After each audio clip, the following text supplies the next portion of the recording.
Movie की starting में हम मिकलसन नाम के एक आदमी को देखते हैं जो कि पिछले कई दिनों से आर्कटिक की बर्फीली पहाड़ियों के बीच में फंसा होता है। मिकलसन इस बात के इंतजार में था कि उसे यहाँ पर बचाने के लिए कोई जरूर आएगा, लेकिन उसे काफी दिन हो चुके हैं, लेकिन उसे अभी तक बचाने के लिए यहाँ पर कोई भी नहीं आया है। यहाँ पर हम उसके पास एक प्लेन को भी देखते हैं जो कि अब क्रैश हो चुका है। प्लेन के क्रैश होने से पहले उसके साथ बहुत सारे साथी भी थे जो कि अब मारे जा चुके हैं। मिकलसन के पास एक मशीन भी थी जिसको घुमाने से अगर उसके ऊपर से कोई भी हेलीकॉप्टर गुजरता है तब उसके पास तक सिग्नल पहुंच जाएगा, लेकिन ये इलाका इतना ज्यादा बिहाड़ होता है कि इसके आसपास से कोई भी हेलीकॉप्टर नहीं गुजरता है और यही वजह थी कि उसकी मदद के लिए यहाँ पर अभी तक कोई भी नहीं आया है। वो जिंदा रहने के लिए मछलियां पकड़कर अपना गुजारा करता है। हालांकि वो जानता है कि इस इलाके से जिंदा बचकर जाना इतना आसान नहीं है, पर इसके बाद भी वो अपनी आखिरी सांस तक कोशिश करना चाहता है। अगली सुबह मिकलसन एक ऊंची चट्टान पर जाता है जहाँ पर वो अपनी मशीन को रखकर चलाना शुरू कर देता है जिससे वो किसी से संपर्क कर सके, लेकिन काफी कोशिश के बाद भी वो किसी से संपर्क नहीं कर पाता है। यहाँ पर हम कुछ पत्थरों को भी देखते हैं जिनसे वो बात करने की कोशिश कर रहा था। दरअसल मिकलसन के जितने भी साथी मारे गए थे उसने उन सभी को इस जगह पर दफनाया हुआ है और इसलिए वो हर रोज यहाँ पर आकर उनसे बातें किया करता है। अब मिकलसन जब वापस अपने प्लेन के पास आता है तब वो देखता है कि उसने कुछ मछलियां इकट्ठी करके एक जगह पर रखी थी, लेकिन अब वो वहाँ पर नहीं होती है। ये देखकर वो काफी हैरान हो जाता है, पर वो सोचने लगता है कि शायद उसकी तरह यहाँ पर कोई और भी सर्वाइवल जरूर होगा और उसी ने उसकी मछलियों को भी खाया है। पर तभी वो पोलर बेयर के पैरों के निशान को देखता है जो कि बर्फ के ऊपर बने होते हैं। ये देखकर वो काफी ज्यादा डर जाता है और जल्दी अपने प्लेन के अंदर आ जाता है। मिकलसन को पहले तो यहाँ पर सर्वाइव करने की फिक्र थी, लेकिन अब उसे पोलर बेयर का खतरा भी सताने लगा था क्योंकि अब वो अगर प्लेन के बाहर जाता है तब उसके ऊपर पोलर बेयर हमला कर सकते हैं।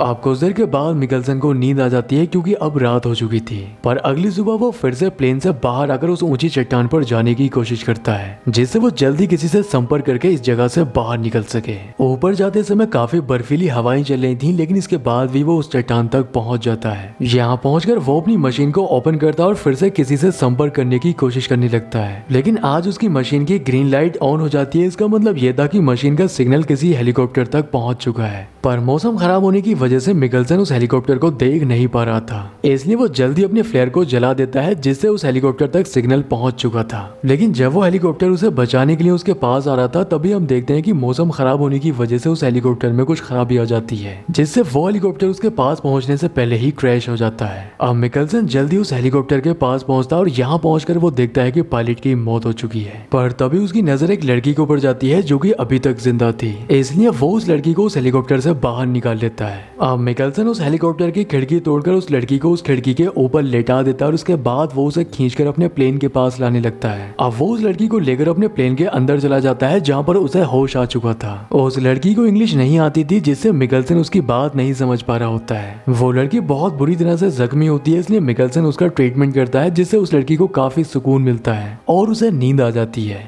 अब प्लेन से बाहर जाने से पहले वो उस लड़की के लिए एक नोट लिखकर जाता है कि तुम इस प्लेन के अंदर ही रहना, मैं बस कुछ ही देर में आ जाऊंगा। अब मिकलसन उस क्रैश हुए प्लेन के पास पहुंचता है जहां पर वो मरे हुए पायलट को दफनाकर उसके ऊपर भी पत्थर रख देता है। वो हेलीकॉप्टर के अंदर कुछ जरूरी सामान तलाश करने लगता है, लेकिन यहाँ पर उसे एक फोटो मिलती है जिसे देखकर उसे पता चलता है कि इस हेलीकॉप्टर का पायलट और वो लड़की दोनों ही हस्बैंड वाइफ है। ये जानने के बाद उसे काफी दुख होता है क्योंकि उसकी वजह से उस लड़की ने अपने हस्बैंड को खो दिया है। अब तभी उसकी नजर कुछ सूखे नूडल और एक स्टोव के ऊपर जाती है। स्टोव देखकर उसे काफी सुकून मिलता है क्योंकि अब वो खाने को पकाकर खा सकता है, क्योंकि पिछले 6 महीने से वो कच्चा खाना ही खा रहा होता है। अब मिकलसन उन नूडल्स और स्टोव को लेकर अपने प्लेन में आ चुका था जहाँ पर वो खाने को पकाता है और पिछले 6 महीने के बाद वो पहली बार पका हुआ खाना खा रहा था जिससे उसे काफी सुकून मिलता है। इसके साथ ही वो उस लड़की को भी खाना खिलाता है। मिकलसन को उस हेलीकॉप्टर के अंदर एक मैप भी मिला था जो कि इस आर्कटिक का होता है। मैप को चेक करने के बाद उसे पता चलता है कि यहाँ से कुछ किलोमीटर दूर हेलीकॉप्टर आते जाते रहते हैं जहाँ से उन्हें रेस्क्यू किया जा सकता है, और इसलिए वो जगह पर जाने का फैसला कर लेता है जिससे वो अपनी और इस लड़की की जान बचा सके, क्योंकि कुछ दिनों के बाद इस जगह पर टेम्परेचर -40 डिग्री तक पहुंच जाएगा जिससे यहाँ पर कोई भी इंसान सरवाइव नहीं कर सकता है। अब मिकलसन कुछ मछलियों को मारकर इकट्ठा कर लेता है, साथ ही वो अपने पास कुछ पानी भी रख लेता है, पर जाने से पहले वो प्लेन के अंदर एक नोट छोड़कर जाना चाहता है जिससे अगर कोई यहाँ पर उन्हें ढूंढता हुआ पहुंच जाता है तब उन्हें पता चल सके कि वो नॉर्थ की तरफ जा चुके हैं। अब वो उस लड़की को एक स्लीपिंग बैग में अच्छे से बांधकर एक टबनुमा चीज पर लेटा देता है और आगे बढ़ने लगता है, लेकिन बर्फ पर चलना इतना आसान नहीं था जिससे मिकलसन की स्पीड काफी कम होती है, लेकिन फिर भी वो हिम्मत करके आगे बढ़ता रहता है क्योंकि अब उसके पास एक मकसद था उस लड़की को बचाने का, क्योंकि उसी की वजह से उस लड़की ने अपने हस्बैंड को खोया है। अब कुछ घंटों का सफर तय करने के बाद जब वो अपने मैप को चेक करता है तब उसे पता चलता है कि उसे जिस जगह पर जाना है वो अभी काफी दूर है, क्योंकि वो जिस स्पीड से चल रहा होता है उस स्पीड के हिसाब से उसे उस जगह पर पहुंचने में 1 हफ्ते का समय लगने वाला है। मिकल्सन काफी कमजोर हो चुका था, लेकिन इसके बाद भी वो हिम्मत करके आगे बढ़ता रहता है, क्योंकि उसे सबसे बड़ा खतरा पोलर बियर का था जो कि उसके आसपास ही हो सकते हैं। अब मिकल्सन को चलते हुए रात हो चुकी थी और उसे रात गुजारने के लिए किसी सुरक्षित जगह की तलाश होती है, इसलिए वो बर्फ में गहरा गड्ढा करता है जिससे वो यहाँ पर रात गुजार सके। अब गड्ढा करने के बाद वो उस लड़की को लेकर उस गड्ढे के अंदर चला जाता है जहाँ पर ये दोनों ही यहाँ पर रात गुजारते हैं।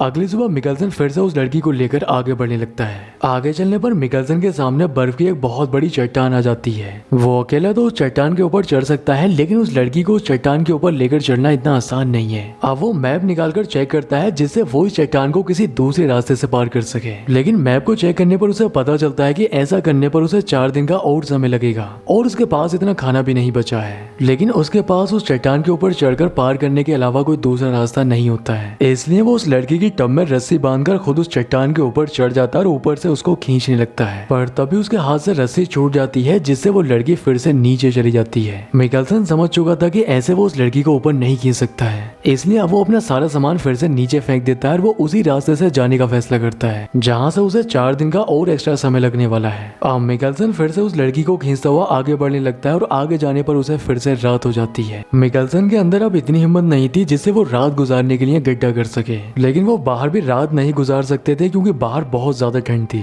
इसलिए अब वो रिस्क लेकर पोलर बियर की गुफा के अंदर चला जाता है। पर उन दोनों की किस्मत अच्छी होती है क्योंकि उस समय गुफा के अंदर पोलर बियर नहीं था।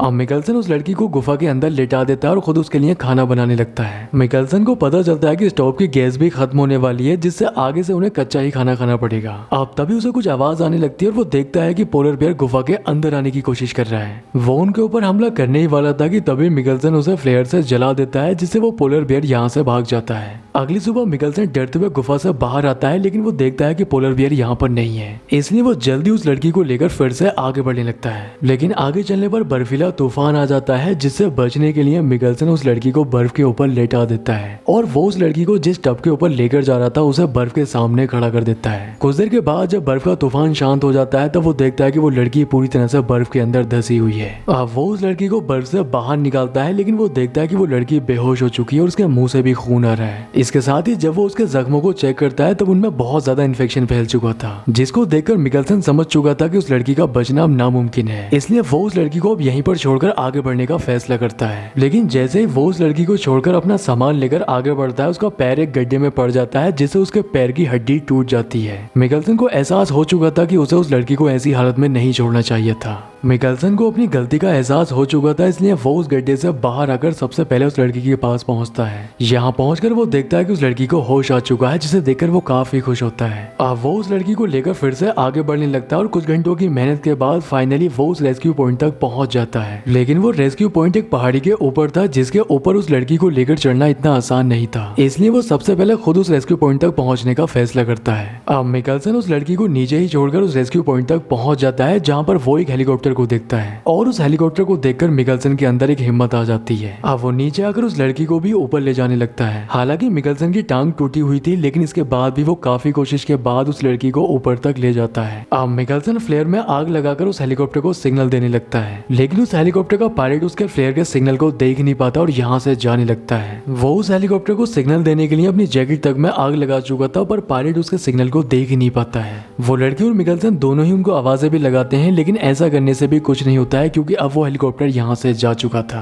मिकल्सन को एहसास हो चुका था कि अब वो यहाँ पर जिंदा नहीं बच पाएंगे, लेकिन उसे सबसे ज्यादा अफसोस इस बात का होता है कि वो उस लड़की को बचा नहीं पाएगा। अब ये दोनों ही बर्फ पर लेट जाते हैं और अपने मरने का इंतजार करने लगते हैं, पर तभी एक हेलीकॉप्टर इनको देख लेता है और उनको रेस्क्यू करने के लिए इनके पास आ जाता है और इस तरह से इन दोनों की जान बच जाती है। दोस्तों, अगर हम किसी के साथ अच्छा करने का सोचते हैं तब हमारे साथ भी अच्छा ही होता है, क्योंकि मिकल्सन तो पिछले 6 महीने से उसी जगह पर रह रहा था और उसने उस जगह से बाहर निकलने का कभी नहीं सोचा था। लेकिन जब वो इस लड़की को मरता हुआ देखता है तब वो उसकी जान बचाने के लिए उस जगह से बाहर निकला और यहाँ पर पहुंच पाया, और इसलिए इस लड़की के साथ उसकी भी जान बच चुकी है। दोस्तों, उम्मीद करता हूँ कि वीडियो पसंद आया होगा, इसलिए वीडियो को लाइक और चैनल को सब्सक्राइब जरूर करें। तो मैं आपसे मिलता हूँ अगले वीडियो में।